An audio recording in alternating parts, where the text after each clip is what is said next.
Assalamualaikum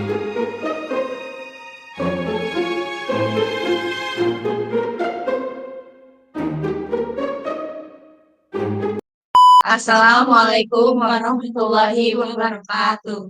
Kami dari Klinik Fisioterapi ingin mempresentasikan isi dan review dari jurnal yang kami buat. Di sini kami memiliki judul yaitu Penata Laksanaan Fisioterapi pada Kasus Carpal Tunnel Syndrome diekstrak dengan model tes ultrasound dan TENS. Saya dengan Azizah Maulidina. Saya dengan Nabila. Saya Rasyada Fatin. Saya Salsabila Aneza Lestari. Lalu selanjutnya ada latar belakang. Carpal tunnel syndrome (CTS) merupakan kondisi yang disebabkan oleh penjempitan nervus medianus di area pergelangan tangan, mengakibatkan keluhan nyeri, kesemutan, dan gangguan motorik. Tujuannya untuk menilai efektivitas kombinasi modalitas fisioterapi, termasuk terapi ultrasound, stimulasi listrik, saraf transkuntan (TENS). Selanjutnya,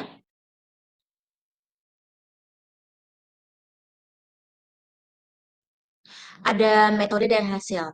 Metode penelitian ini menggunakan pendekatan studi kasus terhadap seorang wanita berusia 42 tahun yang terdiagnosis CTS pada tangan kanan. Program terapi terdiri dari 3 sesi yang mencakup penggunaan US TENS. Setelah 3 sesi terapi, ditemukan penurunan tingkat nyeri, baik saat gerak maupun saat ditekan, serta peningkatan fungsi tangan berdasarkan skor WHDI. Terapi kombinasi yang terdiri dari modalitas US, TENS, dan edukasi terbukti efektif dalam mengurangi nyeri dan meningkatkan fungsi tangan pada pasien CTS. Selanjutnya ada pendahuluan gangguan umum dengan gejala yang melibatkan nervus medianus.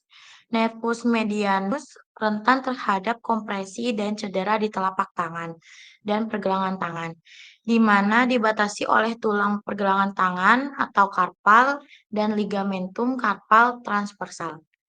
CTS merupakan salah satu neuropati perifer yang paling sering terjadi akibat kompresi nervus medianus di area karpal. Kondisi ini ditandai dengan gejala berupa nyeri, kesemutan, dan kelemahan otot yang secara signifikan mengganggu aktivitas fungsional harian.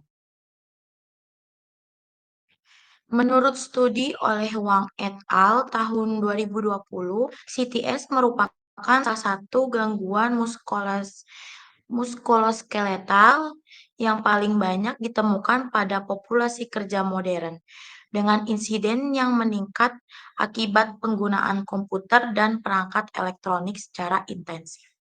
Penelitian oleh Atef et al. Tahun 2021 menunjukkan bahwa penata laksanaan konservatif dengan pendekatan multimodal seperti penggunaan TENS, ultrasound terbukti efektif dalam mengurangi gejala dan meningkatkan fungsi tangan penderita CTS.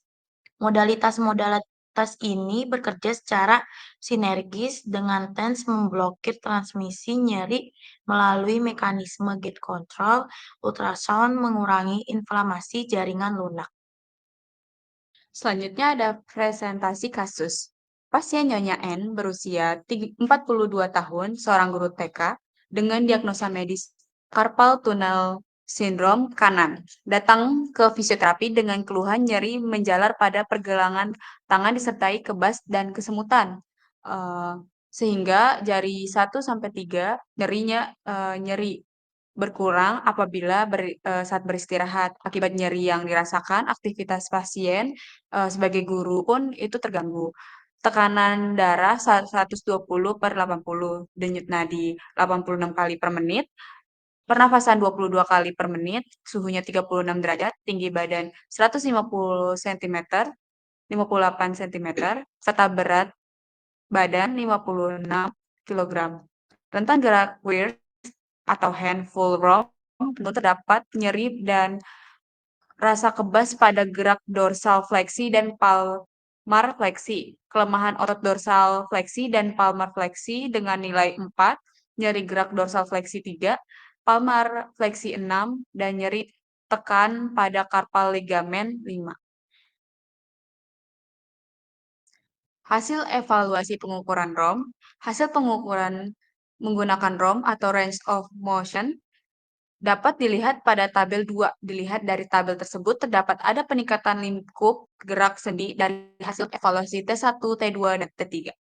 Evaluasi kekuatan otot manual muscle test atau MMT menunjukkan bahwa selama 3 kali sesi terapi belum terdapat peningkatan yang signifikan pada kekuatan otot dorsal fleksi dan palmar fleksi. Kondisi ini dapat disebabkan oleh beberapa faktor yang penting, di antaranya durasi terapi yang relatif singkat sehingga belum cukup untuk menghasilkan efek adaptasi otot yang maksimal. Selain itu, meskipun nyeri telah menurun, kemungkinan dapat sisa nyeri atau discomfort yang menghambat kontraksi otot secara optimal saat pengukuran dilakukan. Tidak menutup kemungkinan juga bahwa kompresi kronis pada nervus medianus yang berlangsung lama telah menyebabkan gangguan motorik yang lebih sulit pulih secara cepat dibandingkan gangguan sensorik. Oleh karena itu, strategi terapi terapi ke depan sebaiknya mencakup pelatihan isometrik dan resistif progresif untuk mempercepat proses penguatan.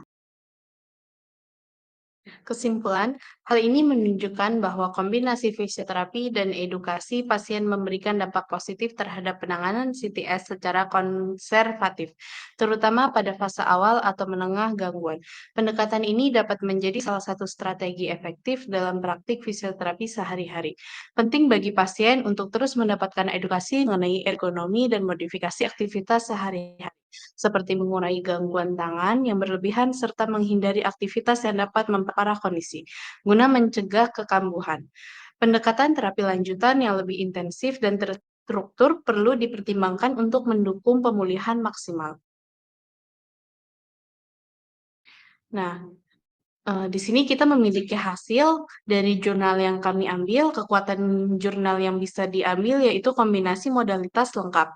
Hasil ditampilkan dalam grafik dan tabel sesuai praktik klinis fisioterapi terkini untuk CTS. Sedangkan kelemahan pada jurnal ini adalah hanya menggunakan satu subjek yaitu case report.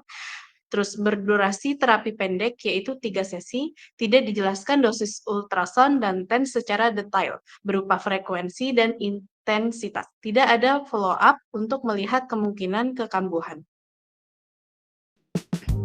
Berikut daftar pustaka dari jurnal tersebut. Sekian presentasi dari kelompok kami, kurang lebihnya mohon maaf. Wassalamualaikum warahmatullahi wabarakatuh.